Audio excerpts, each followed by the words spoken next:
Здравствуйте, дорогие друзья, и добро пожаловать на мой канал Nordic Balance, где мы говорим с вами о здоровье, о том, как его восстановить, как его поправить, без каких-то химических лекарств, а с помощью продуктов питания и народной медицины. Сегодня мы с вами поговорим о таком заболевании, которое называется подагра. И этой самой подагрой болел мой муж, и я его, к счастью, вылечила. И все свои рецепты и секреты я вам расскажу в конце видео. Так что, пожалуйста, посмотрите его до конца и будьте все здоровы. Кстати, мой канал более 60% из вас смотрят те, которые на меня не подписаны. У вас сегодня есть такой шанс нажать на колокольчик, подписаться и поддержать меня своей подпиской. Дорогие друзья, я очень и очень для вас всех стараюсь и читаю неимоверное количество научной литературы на разных языках до того, как я вам какую-либо информацию доношу на своих видео. Так что, пожалуйста, лайкайте, подписывайтесь. И что же такое подагра? Подагра – это одно из древнейших заболеваний, которые знали еще во времена Гиппократа. Эта болезнь также называлась в народе болезнью королей и богатых. Почему? Потому что богатые люди имели доступ к вкусному жирному мясу, то есть белку, и они, конечно же, пили очень много хорошего, дорогого вина. У бедных людей такого не было, и поэтому они этим заболеванием не страдали. Сейчас же, после 40 лет, это одно из самых таких распространенных заболеваний суставов, и мужчины подагрой болеют в 10 раз больше, чем женщины. У мужчин это заболевание возникает после 40-50 лет, а у женщин после 60 лет. И это связано с тем, что женщина в детородном периоде, то есть до климакса, женский организм вырабатывает половой гормон, который называется эстроген. И этот самый эстроген, он очень хорошо выводит мочевую кислоту вместе с мочой. Ну и что же это такое за подагра? Подагра – это метаболическое заболевание, то есть это болезнь обмена веществ, которая характеризуется тем, что мочевая кислота начинает скапливаться в разных органах нашего организма. И связано это из-за того, что концентрация той самой мочевой кислоты превышена в крови. Как можно распознать эту болезнь? Ну, во-первых, когда мочевая кислота начинает скапливаться, а скапливается она, как правило, в местах, где слабый кровоток, то есть это пальцы рук, конечности, да, конечности ног, это ушные вот эти хрящики, мочки. Как всегда мы реагируем, когда мерзнем, да? Это локтевые суставы, это колени. И в основном это характеризуется тем, что у большинства людей, страдающих подагрой, эта самая мочевая кислота скапливается в фаланге большого пальца на ноге. И когда возникает то самое обострение, сразу же появляется какое-то покраснение, опухоль, отек и страшные боли. Мой муж описывал эти боли, вроде бы как его палец в тиски какие-то, знаете, загнали и еще иголки туда втыкали. Такая боль была невыносимая, и он, естественно, пил, просто очень и очень крепкие таблетки. А как вы знаете, эти таблетки одно лечит, другое калечит. Вот. Как можно еще распознать? Если у вас есть какие-то симптомы, похожие на вот эти вот боли адские в суставах, то, естественно, нужно бежать к врачу, сдать анализы, прежде всего анализ крови на мочевую кислоту, затем сдать анализ мочи и, конечно же, сделать рентген суставов. И вы поймете, болеете вы тем или недугом, или у вас что-то другое. Что еще? Значит, кто подвержен подагре? Прежде всего, люди, которые уже имеют проблемы с почками. Также те, кто ест неимоверное количество белка ежедневно, да, и те, кто злоупотребляет алкоголем. Почему алкоголем? Потому что алкоголь, он ускоряет метаболизм пуринов, вот этих самых белков, которые да, есть, особенно в пиве и в виске. Вот, то есть алкоголь ускоряет метаболизм белка, и он быстрее превращается в печени, в ту самую мочевую кислоту, которая из-за переизбытка по эстафете передается в почки. Ну и в почки, соответственно, просто-напросто почки не успевают, не справляются с утилизацией той самой мочевой кислоты. Вот, так что обратите внимание, пиво нам нельзя, и виски тоже, тем, кто страдает этой болезнью. Как мы можем излечиться из этой или выйти из этой ситуации? Как мы можем поправить свое здоровье? Если вы почитаете или поищете что-то на просторах интернета, то вы, так же как и я, придете в шок. Главное лечение подагры, пишут многие врачи, это диета номер 6, это стол номер 6, это та самая диета, которая была придумана в середине 20 века. Друзья, я специально сделала вам заметочки, я просто-напросто в шоке. Значит, что они советуют? Такие рекомендуются продукты, как хлеб белый и черный из любой муки. Черный нормально можно есть, но белый хлеб, друзья. Любые крупы, за исключением сушеных неочищенных злаков. Макаронные изделия, но еще лучше это можно кушать мармелад, пастилу, мед, повидло и джем. Самая страшная комбинация вообще в еде – это сахар и простые углеводы. Вот понимаете, я просто в недоумении. Вот как такое могут до сих пор рекомендовать наши врачи?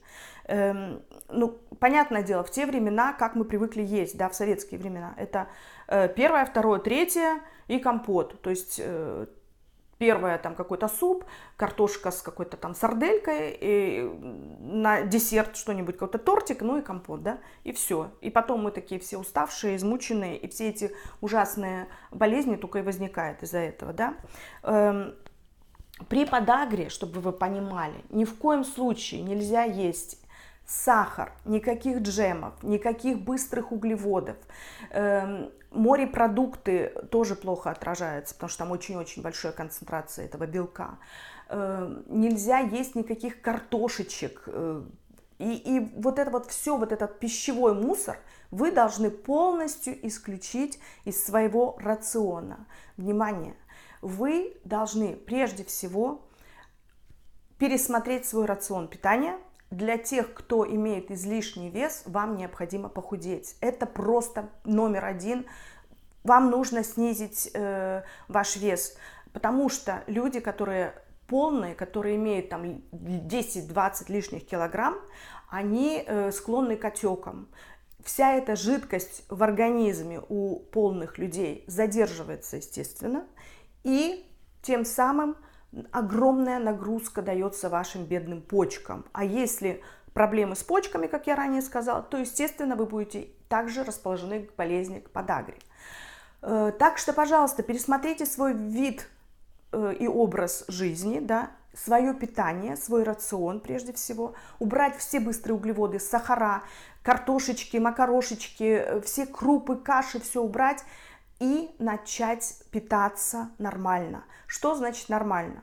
Вам необходимо добавить огромное количество зеленолиственных, море салатов. Вот просто посмотрите на свою большую тарелку, положите, я не знаю, 70% зелени какой-то, салатов и кусочек мяса. Мясо можно, но опять же, не каждый божий день какой-то там красный такой стейк позволять себе. Вы можете кушать ваше любимое мясо иногда и комбинируете, вы меняете, я не знаю, не только говядину кушаете, да, где очень большое количество или телятины, белка, а также кушайте свинину, курицу, птицу. Все это можно, но осторожно, как я всегда говорю.